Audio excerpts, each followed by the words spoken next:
तर डॉक्टर, मला असं वाटतं व्यायामाचं खूप महत्त्व आहे, नाही का? खूपच महत्त्वाचं आहे. खूप व्यायाम हा फार महत्त्वाचा आहे. कारण याचं असं आहे की शरीरातला 70% भाग म्हणजे वजन आपलं 70 ते 80% वजन आपलं लोकोमोटर सिस्टीमनी बनलेलं असतं. लोकोमोटर सिस्टीम म्हणजे मस्क्युलोस्केलेटल सिस्टीम आणखीन ब्रेन. तर त्याच्यात तर ते 70% त्याचं वजन असतं. तर आपलं जे शरीर चालतं ते ह्या सिस्टीमवरती चालतं आणि त्याच्यासाठी ते ट्रेन केलं की बाकीची सगळी जी ऑर्गन्स आहेत, व्हायटल ऑर्गन्स, ते त्या सिस्टीमला सपोर्ट करण्यासाठी निर्माण झालेले आहेत. आपल्याला पहिल्यांदा चालायचं असतं, फिरायचं असतं, काम करायचं असतं. त्याच्यासाठी त्याला सपोर्ट करण्यासाठी हार्ट, लंग, लिव्हर सगळे निर्माण झालेले आहेत. तर ज्या वेळेला आपण लोकोमोटर सिस्टीम जेव्हा आपण ट्रेन करतो तेव्हा बाकी सगळे व्हायटल ऑर्गन्स पण ट्रेन होतात, संबंध शरीरच ट्रेन होतं. तर ते ट्रेनिंग फार महत्त्वाचं आहे आणि त्याच्यामध्ये स्ट्रेंथ, स्टॅमिना आणि फ्लेक्झिबिलिटी हे 3 मेजर कॉम्पोनंट आहेत. तर आपल्याला ऑप्टिमम स्ट्रेंथ पाहिजे, ऑप्टिमम एन्ड्युरन्स पाहिजे, आणखीन ऑप्टिमम फ्लेक्झिबिलिटी पाहिजे. म्हणजे आपलं शरीर अगदी मरेपर्यंत, म्हणजे तुम्ही 110 वर्षाचे असताना जरी तुम्ही गेलात तरी तोपर्यंत सगळं चालू राहिलं पाहिजे. म्हणजे आपल्याला आपला एम, आता मी काय म्हणतो की आपलं आयुष्य म्हणजे जे आपल्याला जीन्समध्ये लिहिलेलं आहे, जसं कापसाचं आयुष्य 200 असतं, आणखीन हत्तीचं 120 असतं, तसं माणसाचं 100 वर्ष आयुष्य आहे. आणि त्याच्या अगोदर जर तुम्ही जर डेथ झाला तर काहीतरी तुम्ही रॉंग केलेलं आहे म्हणून तुमचा अर्ली डेथ होत असतो. तर आपल्याला शेवटपर्यंत सगळं करता आलं पाहिजे. म्हणजे चालता आलं पाहिजे, थोडंसं धावता आलं पाहिजे, त्यानंतर जे खाली बसता आलं पाहिजे, उठता आलं पाहिजे, यू नेम इट, सगळ्या आपापलं सगळं आवरता आलं पाहिजे. हे सगळ्या गोष्टी आपल्याला अगदी मरेपर्यंत करता किती आलं वेळ पाहिजे. रोज व्यायाम करायचा? हा व्हेरी गुड क्वेश्चन आहे. तर ह्याच्यामध्ये मी शिकलेलो आहे. एक माझा फ्रेंड आहे, त्याचं नाव विक्रमसिंह जाधव. ह्या माणसांनी 1300 मैल आणि 85 आवर्समध्ये सायकलिंग केलं फ्रान्समध्ये. आणखीन हे त्यांनी 3-4 वर्षामध्ये त्यांनी हे अचीव केलं. तर त्याला म्हटलं, तू असं कसं काय एवढं अचीव करू शकलास?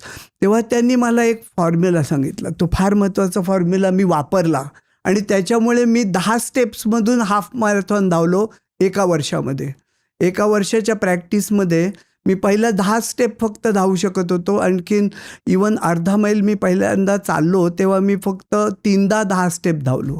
आणि आता मी गेल्या महिन्यामध्ये 2 हाफ मॅरेथॉन केल्या. ते मी कसं काय केलं? तर त्यांनी एक फॉर्म्युला सांगितला, तो तुम्हाला सांगतो आता. त्याचं असं आहे की तो म्हटला की body is a amazing machine. It will train itself provided if you train it properly. And the way to train it is sequential, incremental, consistent action with recovery in between. So तुम्ही इतक्या frequently करायला पाहिजे, इतक्या to frequently पण तुम्ही करता कामा नये. की तुम्हाला जर धावायचं असेल तर तुम्ही रोज धावायला सुरुवात केली तर दुसऱ्या दिवशी तुमची body is not ready for the next run already. त्यामुळे मी काय केलं, मी आमचा जो सॅटर्डे रन क्लब म्हणून जो ऑस्टिनचा क्लब आहे ते मला वरदान ठरलं. One of my clients, Bhushan कारले म्हणून माझा क्लायंट आहे, त्यांनी मला साइन अप केलं. त्याला डायबिटीस होता 20 वर्षापासून. तो म्हटला की मी त्याला सगळं सांगितलं कसं काय बरं करायचं हे ते वगैरे सगळं झालं. तर तो म्हटला मला धावायचं आहे. तर मी म्हटलं हो हरकत नाही. मी म्हटलं तू एका सर्टन लेवलच्या पलीकडे धावू नको, it's not good for you. नाही मला धावायचंच आहे म्हटलं तो. तर त्या माणसानी 0 माईल्सपासून 26 मैलाची एका वर्षामध्ये फुल मॅरेथॉन केली. Can you believe it? माझा क्लायंट आहे. आणखीन त्याला तो म्हटला नाही मी धावणार, तर मी त्याला फुल्ली सपोर्ट केलं. त्याचं म्हणजे दरवेळेला त्याच्या ट्रेनिंगच्या वेळेला जाणे वगैरे हे ते. तर मी काय केलं की मी फक्त आठवड्यातून एकदा धावलो. एकदा धावायचं, आणखीन आठवडाभर रेस्ट घ्यायची. त्यानंतर अशी म्हणजे इन्क्रिमेंटल ॲक्शन केली मी, त्यामुळे मी धावू शकलो. तसंच कुठलाही माणूस त्याचं जे एक्सरसाइजचं पॅटर्न आहे तो त्यांनी तसंच करायला पाहिजे, की आठवड्यातून at least twice he should do the strength training. म्हणजे होल कोर बॉडी स्ट्रेंथनिंग. तर मी माझी एक सिस्टीम निर्माण केलेली आहे, कित्येक वर्षापासून मी ती तयार केलेली आहे, की by observation of the babies and animals I have created a sequence of exercises which will train yourself. आता कुठलाही बेबी मशीन वापरत नाही का, जिममध्ये जात नाही का, काय करत नाही. It just keep the repetitive motions करते ती.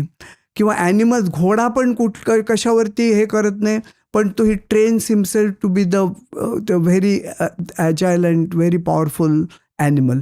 तो कसं काय करतो, तो जी ॲक्शन करायची तीच ती रिपिटेटिव्ह मोशन्सनी करतो.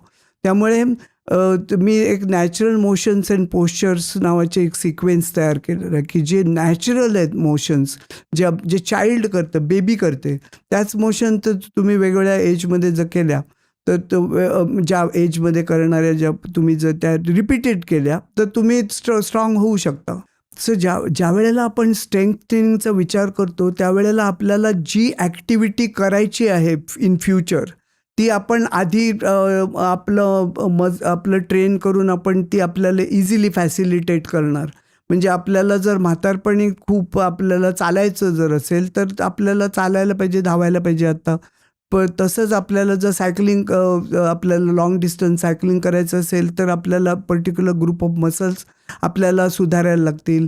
रनिंग करायचं असेल तर सेमच आहे. तर जेव्हा एन्ड्युरन्सची जी ॲक्टिव्हिटी आपण निवडतो ती ॲक्टिव्हिटी आपल्याला चांगली करता यावी, म्हणजे आपल्याला इंजुरी न होता करता यावी, म्हणून आपण स्ट्रेंथ ट्रेनिंग करायचं.